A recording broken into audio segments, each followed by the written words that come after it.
പലരും വളരെ ലാഘവത്തോടെ ചോദിക്കുന്ന ഒരു ചോദ്യമാണ്, നിങ്ങൾക്കങ്ങ് ക്ഷമിച്ചാൽ എന്താ?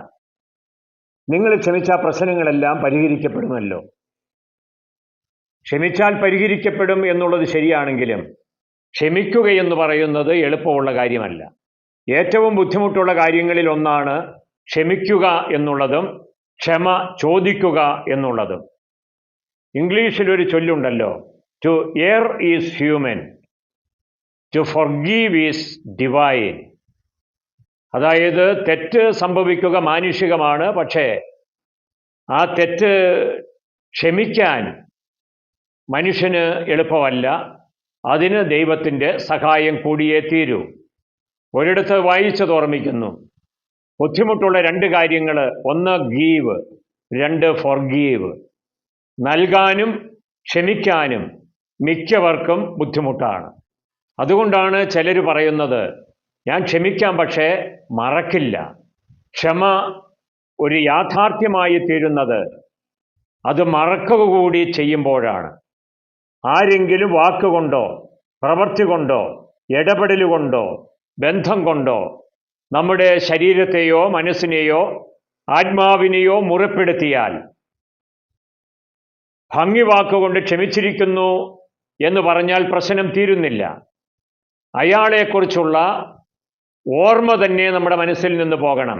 അയാളെ മറക്കണം, ശത്രുവായി കരുതണമെന്നല്ല അതിൻ്റെ അർത്ഥം. അയാൾ അങ്ങനെ ചെയ്തിട്ടേയില്ല, അയാൾ എൻ്റെ മിത്രമാണ്. അങ്ങനെ ചിന്തിക്കാനുള്ള അതിസ്വാഭാവികമായ ഒരു മാനസികാവസ്ഥയിലേക്ക് ഒരു മനുഷ്യൻ എന്ന് കടക്കുന്നോ ആ സമയത്താണ് അയാൾ ക്ഷമിച്ചവനാണ് എന്ന് പറയാൻ കഴിയുക. അതായത് ക്ഷമ വാക്കിലല്ല, ക്ഷമ മനസ്സിൻ്റെ മാറ്റത്തിലാണ്. മനോഭാവം മാറുമ്പോഴാണ് ക്ഷമ ഒരു അനുഭവമായി തീരുന്നത്. തെറ്റുകുറ്റങ്ങൾ ചെയ്യുന്നവർക്കും അതിന് ഇരയായി തീർന്നവർക്കും ഒരുപോലെ പ്രധാനപ്പെട്ടതാണ് ക്ഷമ. ക്ഷമയൊരു ഔഷധമാണെന്ന് പറയാം. അത് മനസ്സിൻ്റെ ഭാരം ഇല്ലാതാക്കും, ടെൻഷന് ഇല്ലാതാക്കുമെന്നർത്ഥം. അത് വിച്ഛേദിക്കപ്പെട്ട ബന്ധങ്ങൾ പുനഃസ്ഥാപിക്കും, നഷ്ടപ്പെട്ട സമാധാനം തിരിച്ചു കൊണ്ടുവരും, അപ്രത്യക്ഷമായ ഊർജ്ജസ്വലത തിരിച്ചു കിട്ടും, സന്തോഷവും സ്നേഹവും സ്വന്തമാകും. തെറ്റ് ചെയ്യുന്നവനോട് ക്ഷമിക്കുന്നതിനുള്ള പ്രധാനപ്പെട്ട മാർഗം നമുക്കുണ്ടായ മുറിവുകളെ അംഗീകരിക്കുക എന്നുള്ളതാണ്. ആ മുറിവുകളോട് അറിഞ്ഞുകൊണ്ട് അനുരജ്ഞനപ്പെടുകയും കുറേ കാലം കൊണ്ട് അത് സംഭവിച്ചില്ല എന്ന മാനസികാവസ്ഥയിലേക്ക് എത്താൻ ശ്രമിക്കുകയും ചെയ്യുക. രണ്ടാമത്തെ കാര്യം, അത് സംഭവിച്ച ആ സാഹചര്യത്തെ അംഗീകരിക്കുക എന്നുള്ളതാണ്. ചിലപ്പോൾ താനും അതിന് ഉത്തരവാദിയായെന്ന് വരാം, അല്ലെങ്കിൽ രണ്ടുപേരും അതിന് ഉത്തരവാദികളായില്ല എന്നും വരാം. പക്ഷെ അത് സംഭവിച്ചു, നമുക്കത് മുറിവായി തീർന്നു എന്നുള്ളതാണ് സത്യം. ആ സത്യത്തെ നമ്മൾ അംഗീകരിക്കണം. നഷ്ടപ്പെട്ട ബന്ധം പുനഃസ്ഥാപിക്കുന്നതിന് ക്ഷമ ആവശ്യമാണ് എന്ന് ചിന്തിക്കുന്നതാണ് മൂന്നാമത്തെ കാര്യം. അതുപോലെ തന്നെ നമ്മൾ പിണങ്ങി മാറി നിന്നപ്പോൾ ഉണ്ടായ നഷ്ടങ്ങളെക്കുറിച്ച് ചിന്തിക്കുന്നതും ക്ഷമയുടെ ആവശ്യകതയെ നമ്മുടെ മുൻപിൽ എത്തിക്കും. ഇത്രയും വലിയ ദ്രോഹം ചെയ്തയാൾ ക്ഷമ അർഹിക്കുന്നുണ്ടോ എന്ന് ചോദിക്കുകയോ ചർച്ച ചെയ്യുകയോ ചെയ്താൽ അയാൾക്ക് ക്ഷമിക്കുക എളുപ്പമല്ല. അതുപോലെ തന്നെ എപ്പോഴും തനിക്കുണ്ടായ മുറിവുകളെക്കുറിച്ച് മാത്രം ചിന്തിച്ചു കൊണ്ടിരിക്കുന്നവർക്കും ക്ഷമിക്കാൻ എളുപ്പമല്ല. വേറെ ചിലർ ക്ഷമിക്കുന്നത് ബലഹീനതയാണെന്ന് കരുതുന്നു. അങ്ങനെയുള്ളവർക്കും ക്ഷമ സ്വാഭാവികമായൊരു കാര്യമായി തോന്നുകയില്ല. കുറ്റക്കാർ നിർബന്ധമായും ശിക്ഷിക്കപ്പെടണമെന്ന് നീതീകരണ ചിന്തയുള്ള ആൾക്കാരുണ്ട്. അവർക്കും മറ്റുള്ളവരോട് ക്ഷമിക്കുക സാധ്യമല്ല. മലയിലെ പ്രസംഗത്തിൽ, അതായത് മത്തായിയുടെ സുവിശേഷം 6-ാം അധ്യായം 15-ാമത്തെ വചനത്തിൽ നമ്മൾ വായിക്കുന്നുണ്ട്, പിതാവായ ദൈവത്തിൻ്റെ ക്ഷമ നമുക്ക് കിട്ടാൻ നമ്മൾ മറ്റുള്ളവരോട് ക്ഷമിക്കണം എന്ന്. നിങ്ങൾ മറ്റുള്ളവരോട് ക്ഷമിക്കുന്നില്ലെങ്കിൽ സ്വർഗസ്ഥനായ പിതാവ് നിങ്ങളോടും ക്ഷമിക്കുകയില്ല എന്നാണ് വചനം.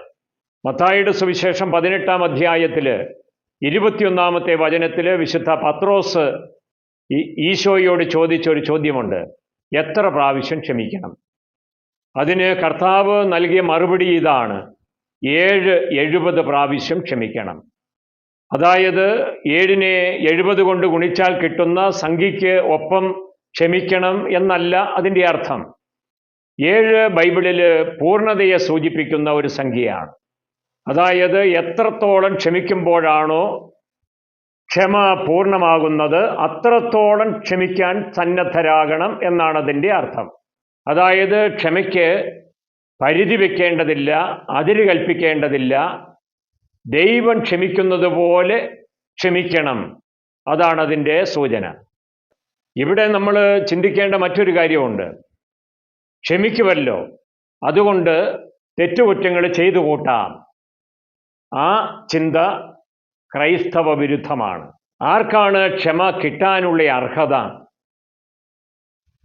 താൻ ചെയ്ത കൃത്യം മറ്റൊരാളെ മുറിപ്പെടുത്തി, അത് സത്യത്തിന് വിരുദ്ധമാണ്, നീതിക്ക് എതിരാണ്, ഒരാളുടെ വ്യക്തിത്വത്തെ അത് വ്രണപ്പെടുത്തി, സാഹോദര്യത്തെ മുറിപ്പെടുത്തി, ചെയ്യാൻ പാടില്ലായിരുന്നു, മനസാക്ഷിക്ക് വിരുദ്ധമാണ്.